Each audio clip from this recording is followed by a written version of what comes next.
Right, the wind's got up, so I'm going to have to bellow a little bit, and unfortunately I'm still on my other camera until the new one arrives. You might wonder why I was just videoing a load of random cars leaving the yard then. Well, what that was my content for you today, leaving unexpectedly. I had this great plan for how I was going to do a video on the best used cars to buy, or the best, I'd say probably the top best used car to buy, and it went driving off into the sunset because there was a completely unexpected sale. So what happened was, we had the Volvo XC70, I'll put a picture of it on screen now, that we bought from a subscriber a little while ago, and another subscriber saw it and said, I absolutely want the car, as soon as it's ready let me know. So I let him know that we got the gear lever situation sorted out on it, because the gear was sticking a little bit on the automatic box. And yes, I let him know as soon as it was ready, and he came hooning it down and turned up mob-handed. 3 of the lads came down from Wales, great bunch of lads, drove all the way down here together in a Volvo V70 estate. And the gentleman that bought it is a farmer and wanted exactly that car. I've been looking one for a while, and they all had like high mileages and the wrong engine. They had the 2-litre Ford engine in, not the 2.4 Volvo engine. So that was the car he was looking out for. So he came down. Now apparently what happened was, as they were on their way down here, one of the other gentlemen with him was saying, I need to get a car for my son, he's just joined the police force, I want to get him a run around, what should we get him? And as well, they were travelling around, they said Octavia. It just so happened that the afternoon of yesterday, a subscriber had come down and sold me his 58 plate Skoda Octavia. I'll put a picture up of it now, because I did a full photo shoot on it, fully expecting to upload them to Marketplace and Auto Trader to get it up for sale. Now, that subscriber had given the car a full advisory free MOT before he bought it down. He'd given it a valet. Beautiful car, really nice example, fantastic service history. It had cam belt, everything. But yeah, the gentleman that was with the gentleman buying the Volvo said, that's what I'm looking for. I said, well, I've just got one into stock. I've got a really nice example of one. Now, he'd planned to get a newer one, and we had a big conversation, and we were all agreeing that it's actually the earlier cars that are the better, as we were saying with the Volvo engine. So it's the earlier cars, the earlier Octavias with that 1.9 PD engine in, that were more reliable than the later cars. So that car had covered 118,000 miles, barely run in for one of those engines. So after a test drive of both vehicles, we decided that they actually take away both cars.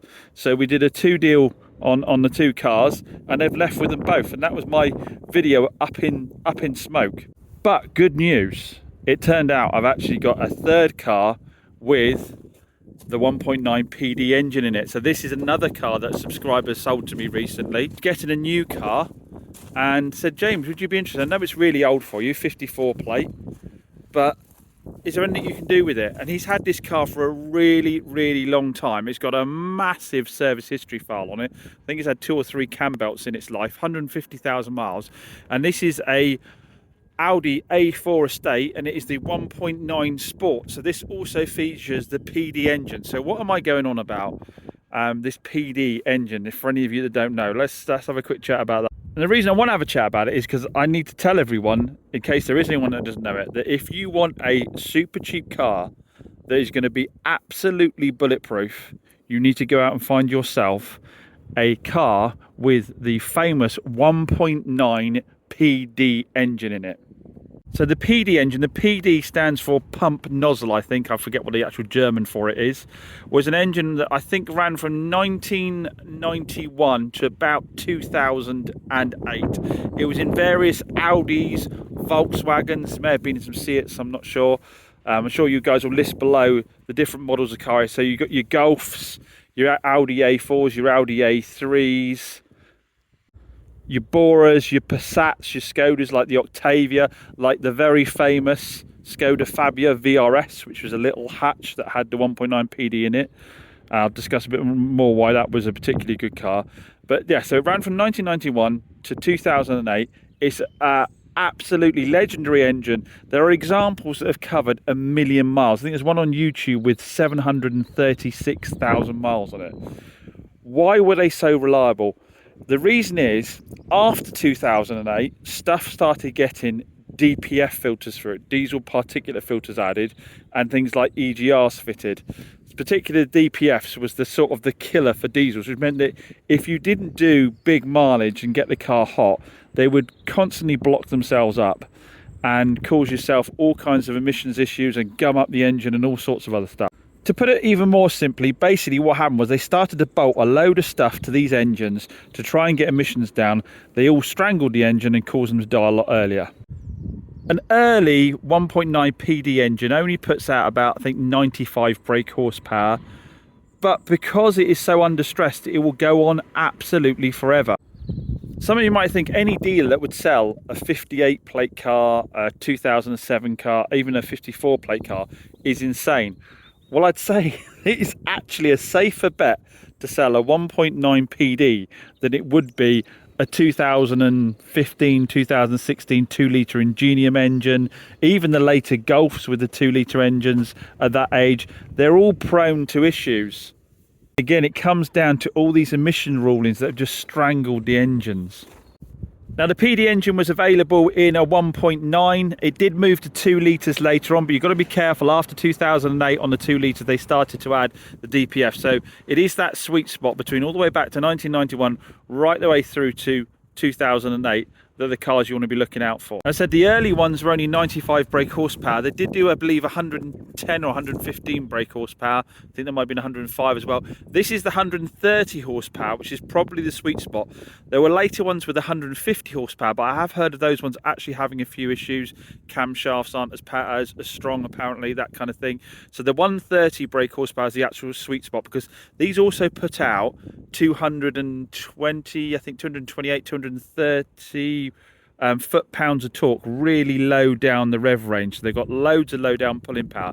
If you drive one of these, they do feel surprisingly sprightly. Now, as I mentioned earlier, they did put the 130 horsepower into the little Skoda Fabia VRS, and that turned out to be a hot hatch that could do mega miles per gallon, and was still really quick.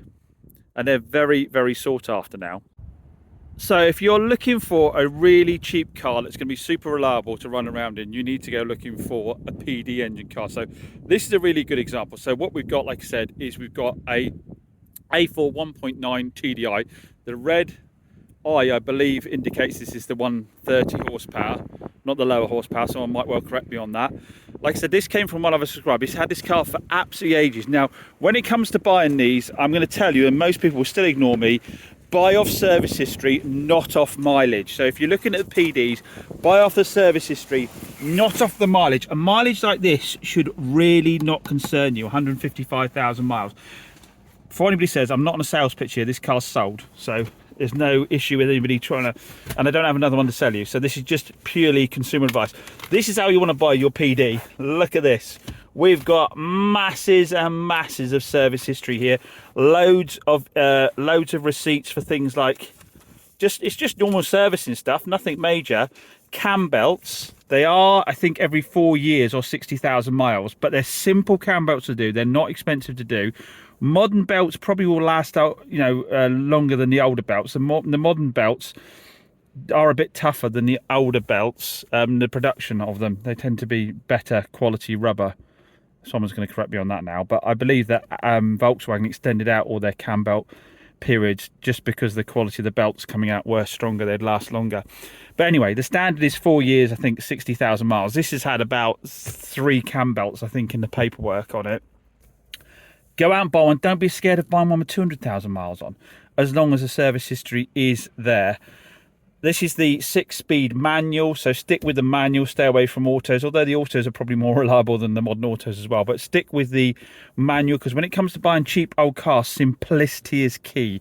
A manual gearbox is easier to maintain than the auto, so just stick with the manual. Don't buy one with, I mean, this does have quite a few bells and whistles with the electrics, but don't be afraid of buying one with full wind-up windows, fit windows, because again, it's one less thing to go wrong.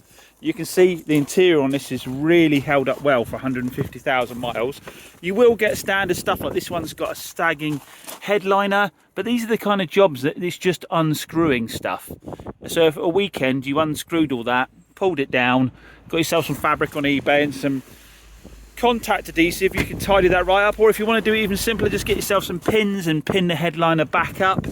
Bodywork is going to suffer because the engines will outlast the bodywork. This one we got some bubbling around the arches, but again, if you catch it early on, like you've got the edge of the panel here, if you back tape it to here, grind all that back, treat it, and then give it a spray of the old silver, you won't get an exact blend, but you'll tidy it right up and stop the bodywork going to a point where you end up getting rid of it just because it's rusting out. And yeah, something like this 54 plate with that kind of miles on, you could pick up for £1,000 on Facebook Marketplace.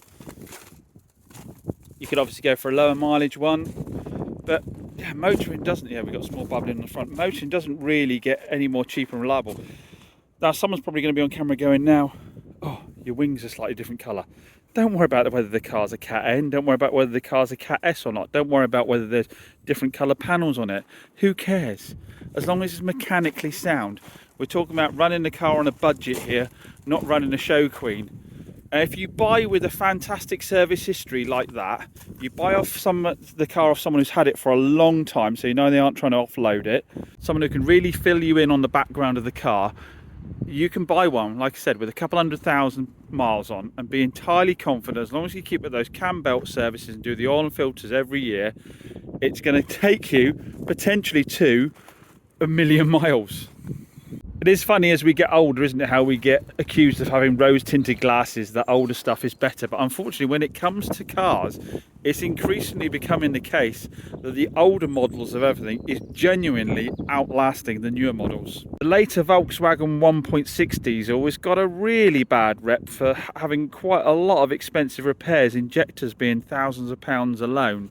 They just do genuinely not last as well. Now, there'll be people in the comments saying I've got a newer one and I've done mega miles. Well, I'm sure there are examples out there where they have done, but nothing has a reputation of a PD. So we see how a 155,000 mile, what is it now, 20-year-old, 21-year-old car starts. Because this is cold and it's not been anywhere at all. Let's have a quick go again. It's sold, so I don't have to lie to anyone. I'm not trying to sell it to anyone. On the button straight away.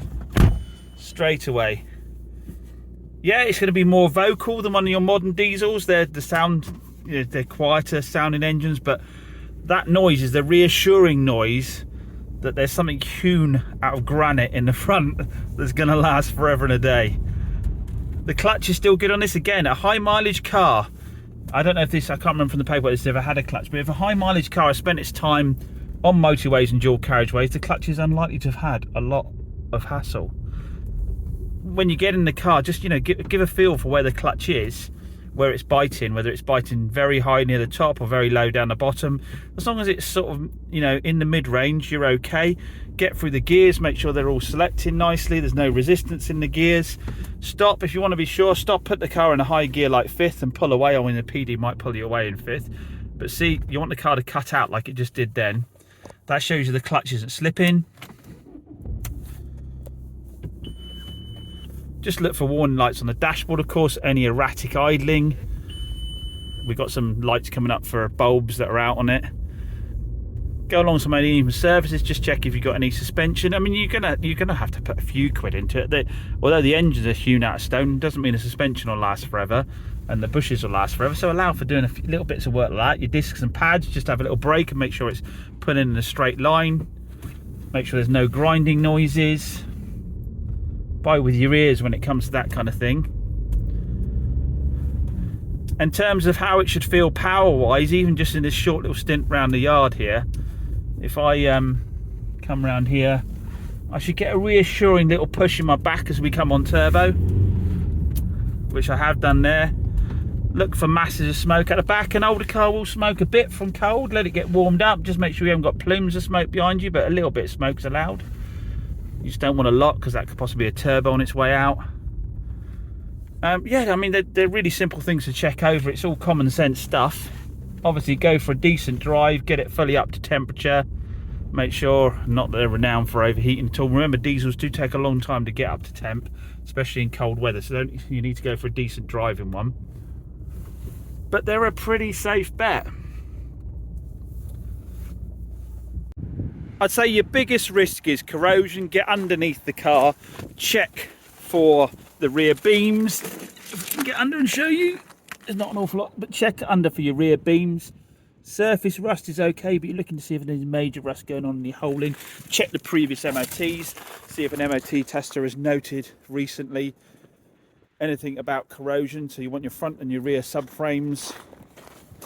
Get underneath the car, bring yourself a torch and just have a quick look and make sure they're not totally rotted out. But again, it should be fairly obvious from MOT reports if it has been or not.